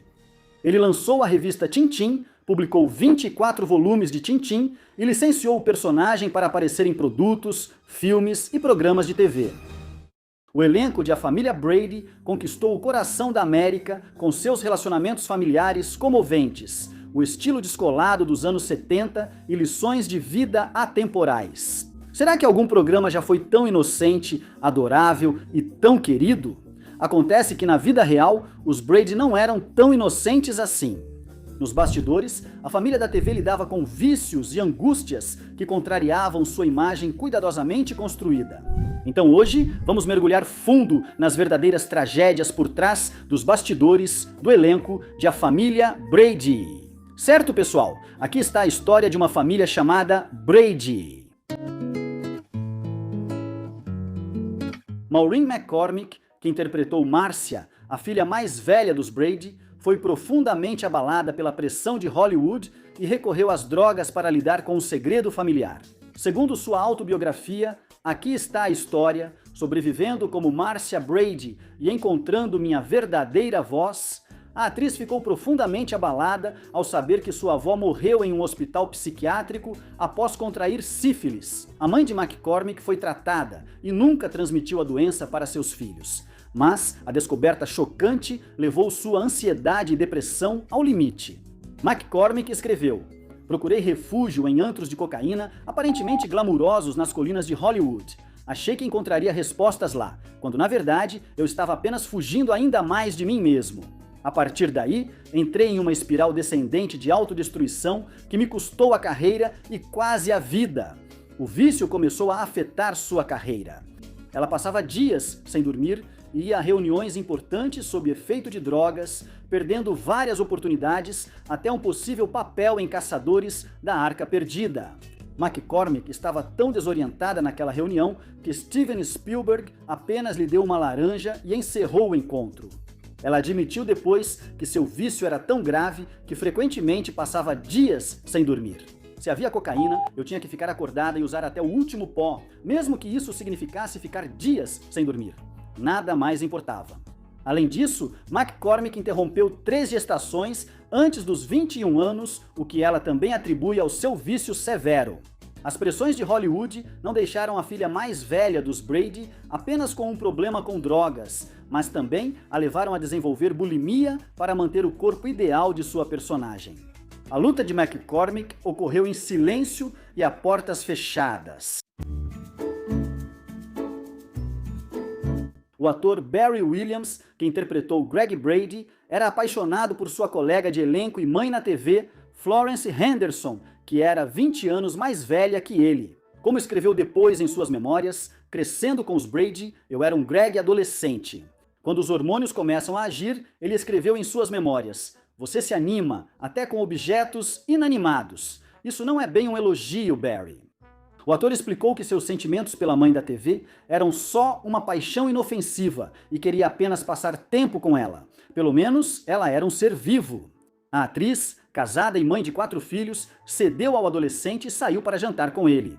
O irmão mais velho dele dirigiu, já que Williams era muito jovem para isso. Henderson depois abordou o assunto em seu site, escrevendo que tudo foi exagerado demais, mas que ela fica feliz por isso ter rendido uma boa história. Mais tarde, Williams teve um caso com sua irmã na série durante as gravações no Havaí, pois Greg Brady parecia insaciável. Maureen McCormick, que viveu Márcia em Os Brady, contou sobre o relacionamento em sua autobiografia. "Não conseguimos mais nos conter", escreveu. "Foi nosso primeiro beijo. Uma parte pequena de mim pensou: meu Deus, estou beijando meu irmão. É estranho namorar seu irmão na série, mesmo sem serem parentes de verdade." Então, menos a família Brady, mais Game of Thrones. Não só Márcia e Greg tiveram um relacionamento escandaloso em A Família Brady. Os irmãos mais novos também tiveram um caso igualmente polêmico. Christopher Knight, que fazia Peter, era completamente apaixonado por sua irmã caçula na série, Susan Olsen, a Cindy. Pelo menos até Eve Plumb, que interpretava Jan, começar a florescer na adolescência. Olsen até brincou em uma entrevista na TV que Plumb roubou Knight dela. Clássica rivalidade entre irmãos. As coisas atingiram o auge quando Knight levou Plumb para um passeio em sua caminhonete, onde havia velas, um pacote de 6 cervejas e cobertores na caçamba. Knight parou sob as estrelas e os dois se prepararam para uma noite romântica, mas logo a polícia apareceu e interrompeu o encontro. Mike Lookinland, que interpretou o irmão mais novo dos Brady, Bobby, também não saiu ileso de Hollywood. O jovem ator desenvolveu alcoolismo depois de tentar recuperar o tempo perdido. "O problema para mim foi que vivi minha infância nos meus 20 anos, disse ele em um episódio do Oprah, Onde Eles Estão Agora. Aproveite a infância enquanto é criança, pois tentar revivê-la aos 26 anos pode ser perigoso." Mike Lookinland, por exemplo, só ficou sóbrio ao perceber que estava perto da morte.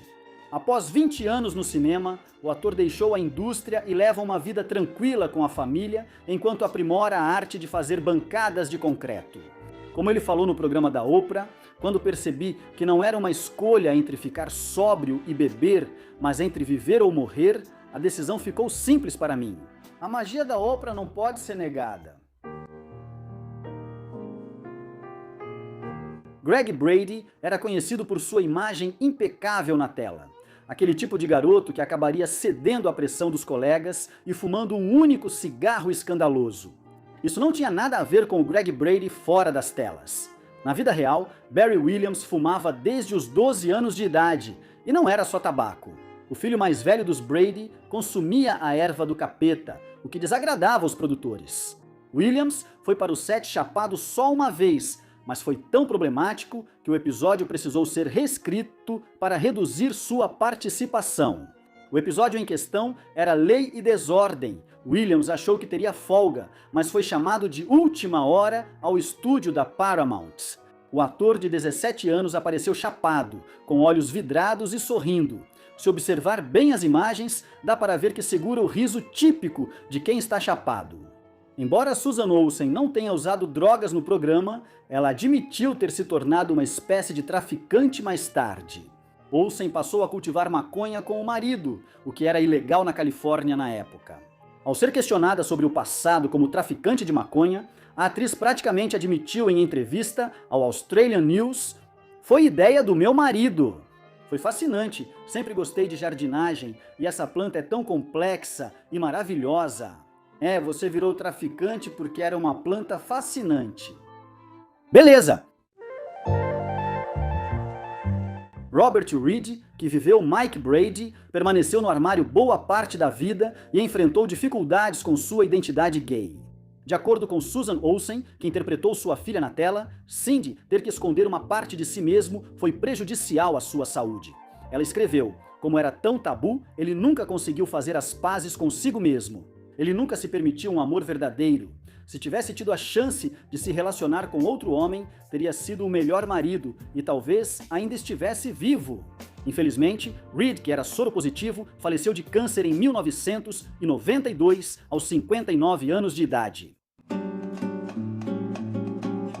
Você provavelmente já ouviu vários rumores sombrios de Hollywood. Talvez você já tenha ouvido que um integrante de A Família Brady morreu tragicamente na primeira temporada e foi substituído por um dublê. Prepare-se para se arrepiar, pois esse rumor é verdadeiro. O menor dos Brady foi tragicamente morto e substituído por um sósia sem treinamento. Não era a Cindy. Falamos do Tiger, cachorro da família. O verdadeiro Tiger foi atropelado durante as gravações da primeira temporada.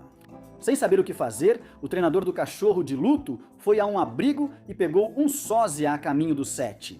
Olha, você não abandona um contrato de TV só por causa de alguns detalhes menores. Mas o truque não funcionou por muito tempo. O cão resgatado sem treinamento não obedecia e os produtores pregaram a coleira dele no chão nas cenas. Por fim, abandonaram Tiger, exceto quando era essencial para o enredo. Apesar da casinha do Tiger aparecer quase sempre, o Tiger só aparece em poucos episódios. Será que Greg já levou ele para passear? E aí, acha que consegue assistir a Família Brady de novo? Conte pra gente nos comentários e confira outros vídeos do nosso Weird History.